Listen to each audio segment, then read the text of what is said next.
This was Europe's party city. Carnival, the festival that's a last fling before Lent, lasted for months. Masks became a way of life. Gamblers hid behind them. Men and women flirted under their cover. People wore them so often that the clergy complained, insisting that masks should at least be removed in church.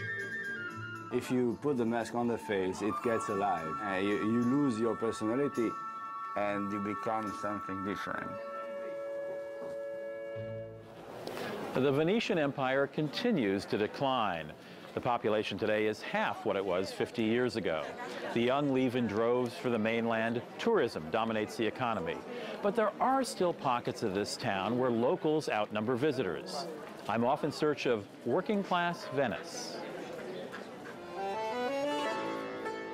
Noleggio. The name of this section was originally Regione delle Canne, or District of Bamboo, after the marshland it was built on. This is lived-in Venice. It's Sunday, and after church, lunch is underway in the neighborhood trattorias. Everyone is out for a stroll, a chat, a little entertainment.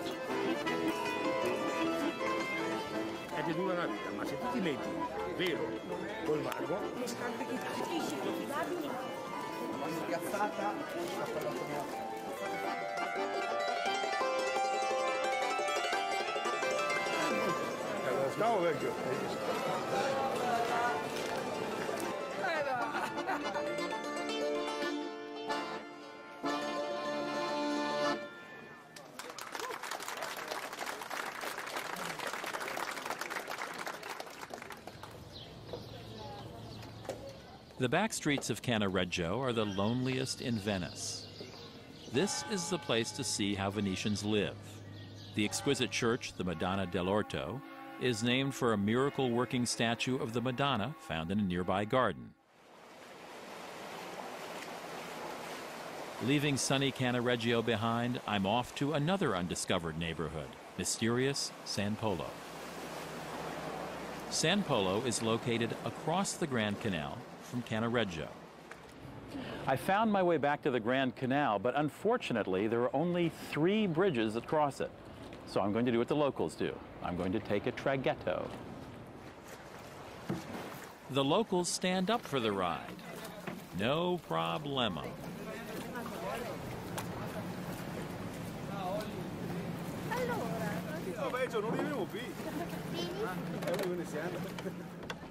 The traghetto is a ferry that shuttles people across the Grand Canal.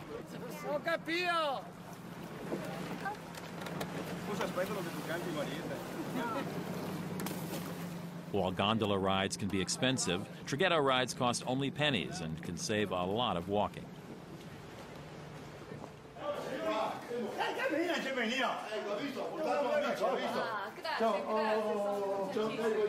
In the afternoons, try the Venetian ritual of an ombre, a drink and a snack. Ombre means shadow, and in the shade of Vuoi, the city's oldest wine bar, you can come to love this tradition. Alziamo il bicchiere, facciamo cin cin, beviamo, beviamo, beviamo, tutto il mondo fa cin cin, sollevando il bicchiere di vino, cin cin. The Vuoi is a good starting point for exploring one of the oldest, most atmospheric sections of Venice. San Polo is a mysterious maze of narrow streets and canals. I love the sudden campos, the hidden gardens, the nooks and crannies of San Polo. San Polo is also home to the grand 15th century church I Frari. Dominating this superb church is the Assumption of the Virgin, a 16th century work by the Venetian artistic superstar Tiziano Vecellio, known as Titian. The drama and bold colors of the Assumption startled and dismayed the friars, who commissioned the work in 1516. The sacristy holds another masterpiece. The triptych, by Giovanni Bellini, is a luminous example of Venetian Renaissance art. The painting seems curved, so great is Bellini's use of perspective.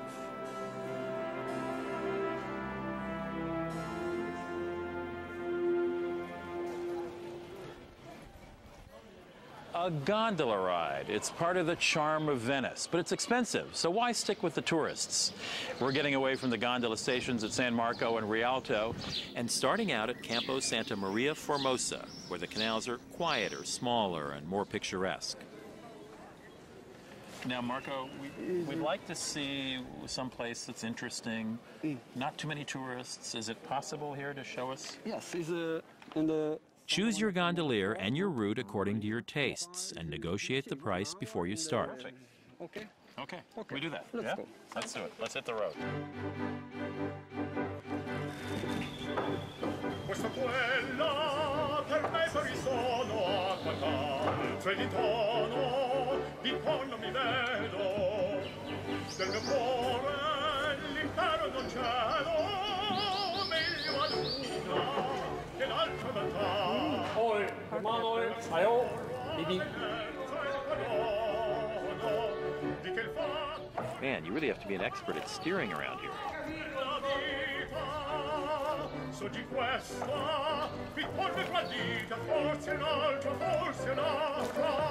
domanda sarà Ciao.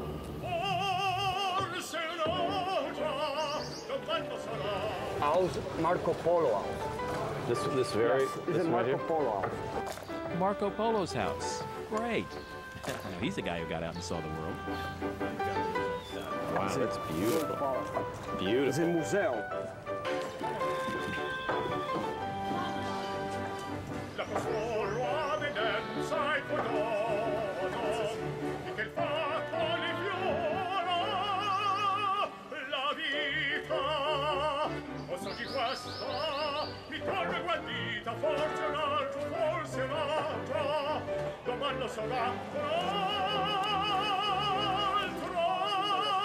forse un'altra domanda sarà. Remember that restaurant we discovered wandering the back streets of Dorsoduro? We loved the selection of risotto on the menu, so we called for a reservation. Cantonone Storico specializes in traditional Venetian food like this risotto with scampi and artichokes. Owner Alessandro Tridenti tells me that if he can please Venetians, he can please anyone. The risotto melts in your mouth. When I was home last time. No, welcome to Venice. And your first Venetian risotto. Cheers. Venice can be a culinary treat, but it also serves up plenty of mediocre, overpriced food. It's best to get away from tourist areas and tourist menus. Explore the back streets of Venice, and along the way, you'll find an out-of-the-way restaurant that appeals. It's a good idea to book a table during high season. I'm finishing my dinner with the signature dessert of Venice, tiramisu. It's layers of sponge cake, mascarpone, chocolate, and coffee. Now in Italian, tiramisu means pick me up. And after this, I'm going to need someone to tiramisu and carry me too out of this restaurant. The next day, I admit I'm still a little weak from too much chocolate. A boat trip to the islands and the lagoon seems the perfect solution. Vaporettos and tour boats leave frequently for the lagoon islands of Murano, Burano, and Torcello. We're catching the boat from San Marco. Murano is a quick 15 minutes. Burano and Torcello are about 40 minutes away. Murano is famous for glass. In the 14th century, officials ordered the Venetian glassworks move to Murano to lessen the fire danger in Venice proper and to guard the craftsman's secret techniques. Woe to the artisan who tried to skip town. The glassmaking technique was so jealously guarded that errant glassmakers were hunted down, even executed. Ashtrays are great. That's good. The glass is tempting but difficult to carry home. We're off to the next island for more portable souvenirs. Lace is to Burano as glass is to Murano. The delicate lace stitching is thought to be derived from the technique used to repair fishing nets. Today, the lacework adorns shirts, tablecloths, and doilies. This seems like a good one for that sort of Even thing. Grandma Solchek might go for this. She might, yeah. She got the polos. For me, the colorful streets are the high points of this fishing village. Back when fishing was bigger than tourism, The women of Burano painted their houses in bright colors so their husbands could pick out their homes from the sea. Nowadays, residents are required to repaint every year, and the color of the house must remain the same. The most remote and wild of the islands is Torcello. It was the original site of the earliest settlers back when barbarians drove them into the lagoon. Built in 639, the lovely cathedral on Torcello is Venice's oldest building. The simple interior is adorned with splendid mosaics. These, from the 13th century, tell the story of the Last Judgment in vivid detail.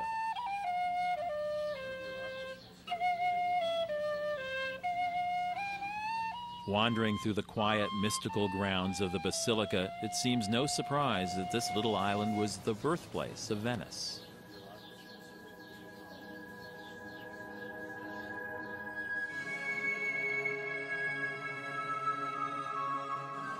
I'm enchanted, bewitched, and undone by Venice.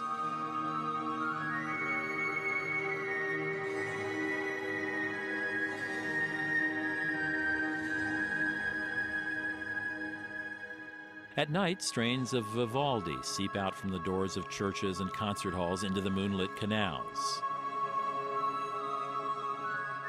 Cafes and bars brighten the campos. The pigeons are sleeping, and visitors and Venetians alike are out and about. Having a glass of champagne at one of the old-world cafes in San Marco, you can watch the Venice pageant as so many people have for so many centuries. Magical, mysterious Venice. In Death in Venice, the classic novel by Thomas Mann, Venice is described as half fairy tale, half snare. Well, I am snared, hooked, shipwrecked, lost, and totally captivated by Venice. You're going to have to take me away from this place by force. That is, if you can find me. Ciao.